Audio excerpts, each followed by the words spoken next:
Hey, everybody, and welcome to today's episode of the Politicast, a podcast detailed on learning your policies like your ABCs. The Politicast is an educational podcast intended to educate young and future voters on government systems, current events, and the intricacies of elections within the United States. Our goal is to increase voter turnout and interest in politics amongst the youth population in the United States. So without further ado, let's learn about our local election system. Today's episode is going to cover the importance of supporting local politics and, more importantly, how local politics affects every individual and, in some cases, more than national politics. This episode is going to cover the basic structure of the local political system throughout the United States, but it's also going to answer questions such as what power does local government hold? What is the process to get elected to local office, and why you should be involved and how to even get involved in local politics? So I want to first give an outline of how I'm going to structure this podcast just so you're aware, as it is our first time together. I usually would start with our standard introduction as I did today, and then I go into the question of the day and kind of introduce the topic further. Then we have like a 10-ish minute educational segment where I dive deep into the topic and give real life examples for you to understand how like the system works, or I may even be interviewing someone else in a slightly longer interview process. Following the educational segment, I go into talking about how you can get involved, because that is the goal of this podcast. And I hope each and every one of you who listen to this podcast can get involved in politics in some way. Then I go on to talk about a current issue about the topic relevant to today. So since today is local government, I will talk about an issue or an example of a local government. And then I will end with a political trivia question, and I will leave the answers to that in the comments and also be posting on Instagram. And then just ending off with a thank you. So let's get started with today's question of the day. When you think about who controls the quality of your schools, the safety of your streets, and even how much you pay in taxes, your mind may rush immediately towards the national government or the state government. But is that really who's in control of these factors? Not necessarily. Although they do play a part, the local government actually controls way more than you think. And it's kind of funny to think that these people are sitting right in our backyards and we don't know enough about them. So today's episode is intended to educate you on why you should be more involved and what the local government even does. Going into our educational segment, in this segment, we're going to dive deep into the role that local governments play in shaping our communities. So let's start by breaking it down. What are local governments? Local governments consist of counties, towns, cities, districts, and there are like two tiers of governments. You have municipalities, which are known as towns, boroughs, villages, and then you have counties. So that can be counties like King County, Ventura County, Los Angeles County.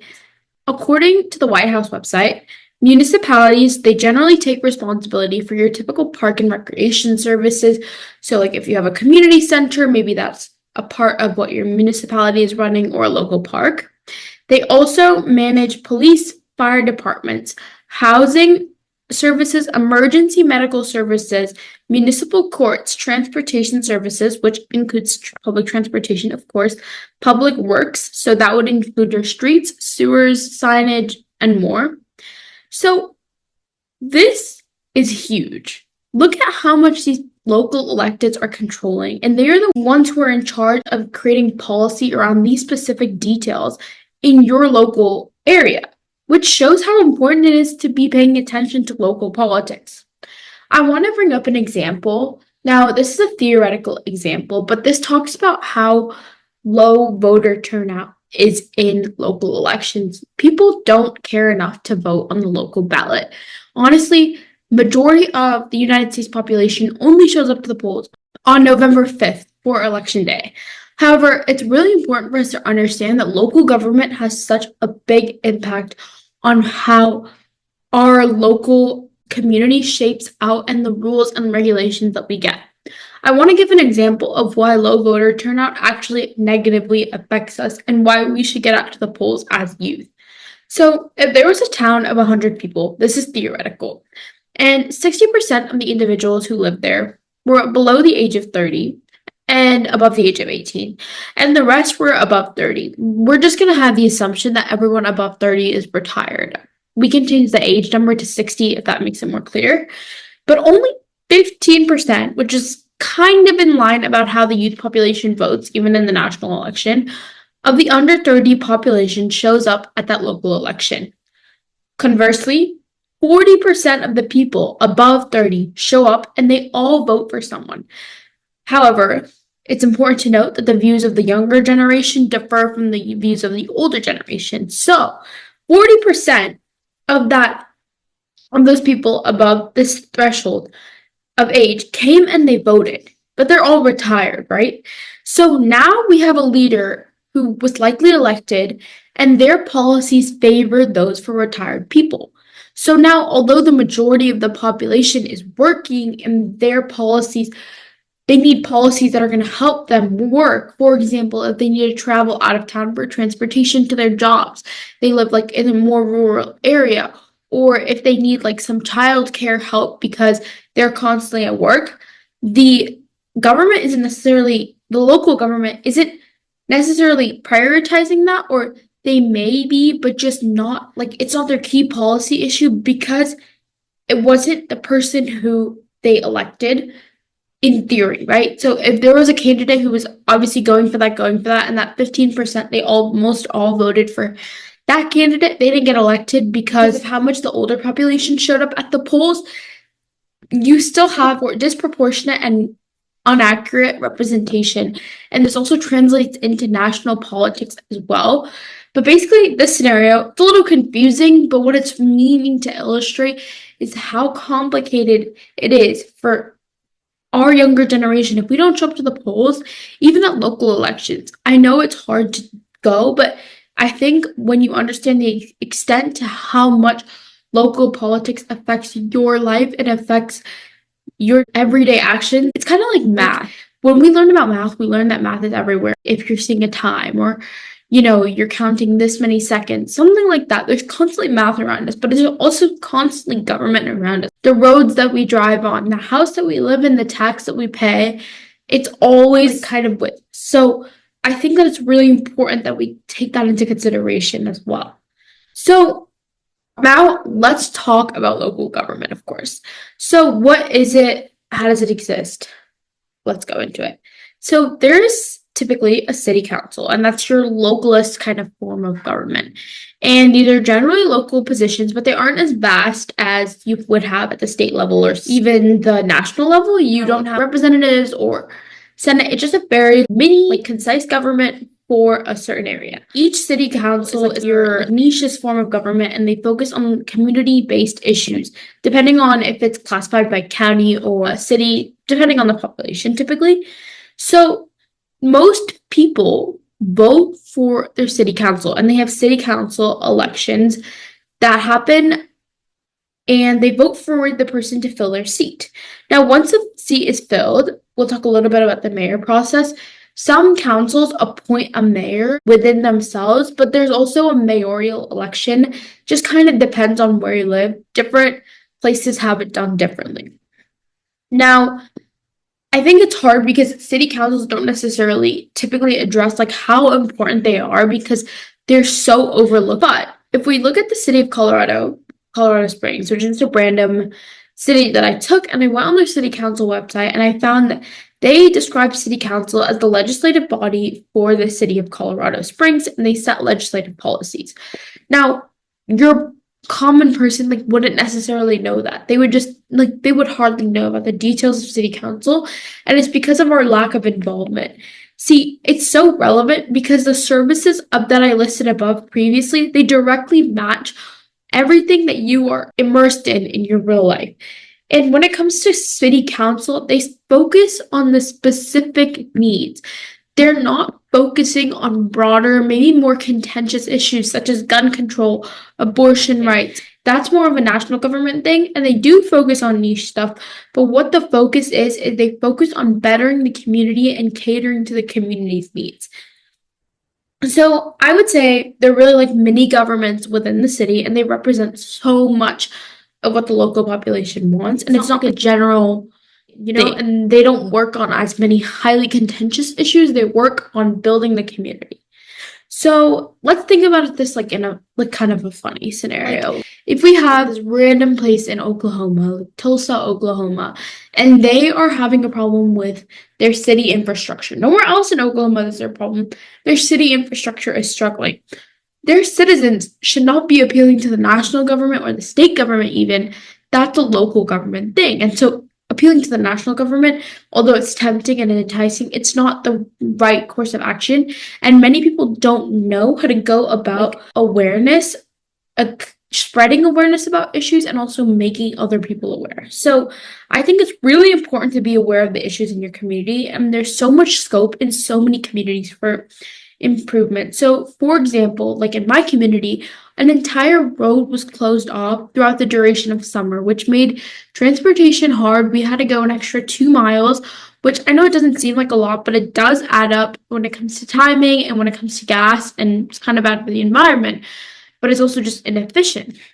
So this road being closed, if we wanted to make a change to this, we could appeal to city council to push the construction because it's causing inconvenience to a different time, or we should ask them to compensate us in some way, like help us find different routes, help us find different forms of transportation to accommodate for the road closure. And those are all appeals that we can make to city council. So on that note, I kind of want to go into talking about how you can get involved in city council as a youth. One of the biggest things is you go to city council meetings. You're going to learn so much from just sitting in. They're actually very informative. They can get a little boring, but they're very interesting. You can learn about local issues, budget allocations, and proposed legislation. So maybe you're going there thinking, oh, I want to go fight this thing that they're proposing about this road condition. But then you end up hearing something else, and that's also like, oh, our community is not going to benefit from that. So attending a city council meeting is very informative. You can also ask a city council to address an issue that you care about.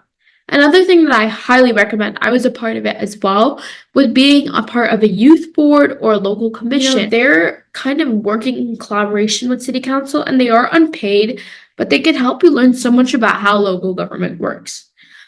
So you can also help increase voter turnout and support maybe a political party or a political candidate for city council. I highly recommend interning or even just like reaching out to city council, because from personal experience, it's harder to connect with those state based or even national election. But I highly, highly recommend that you could reach out to your local city council person, and especially if they're interested in running for re-election, then definitely ask them how you can help out with your campaign. You can also, if you're old enough to run for political office, vote, and more. You can also join a neighborhood group. So just get affiliated with the community and, decide on what your needs are and get involved with city council. And trust me, they're very open. They're there for you, and they have like the means of doing so, honestly. Now let's take a look at a current issue. So we're going to be looking at Seattle City Council. So they currently have a lot of things going on. If you've been to Seattle, you know that there's housing issues, traffic issues, construction issues that are causing traffic. There's budget, and they have to figure out fees for transportation. The city, in addition, also suffered a very low local election turnout and just a lack of voter care for that matter. Now, when we think about Seattle, it's more of a contentious city council election because it's bigger kind of area. So you have cities like New York, Boston that have very more competitive election processes, but then you have smaller suburbs that it's not as popular. If you've seen the show Schitt's Creek, for example, the city council is very informal. It's not as of a contentious, competitive race that everyone's covering. But even within Seattle City Council, there's so much scope for Seattle citizens to go out there and talk about, what are these issues, or even learn about what's happening. If you've driven through downtown Seattle in peak traffic, you know that part of the issue is because of construction, and that's causing so much, like, honestly, obstruction to the roadway. So it's hard for people to travel in those 2 lanes when 2 lanes are cut off, right? So this is all stuff that people can go into city council and fight for. Like, although it's not maybe not going to get approved, but as long as you fight for it and you're involved and people are aware of issues within your community, you can really make a difference. So that's kind of all I had for today. I just want to leave you on that note about how you can really truly make a difference. I want to end today with a political trivia question. And today's question is kind of not related to the topic at all, but these political trivia questions are meant to just be fun. And today it is, which US president is the only one to have served 2 non-consecutive terms? And your multiple choice answers are A, Grover Cleveland, B, Theodore Roosevelt, C, Woodrow Wilson, and D, William Howard Taft.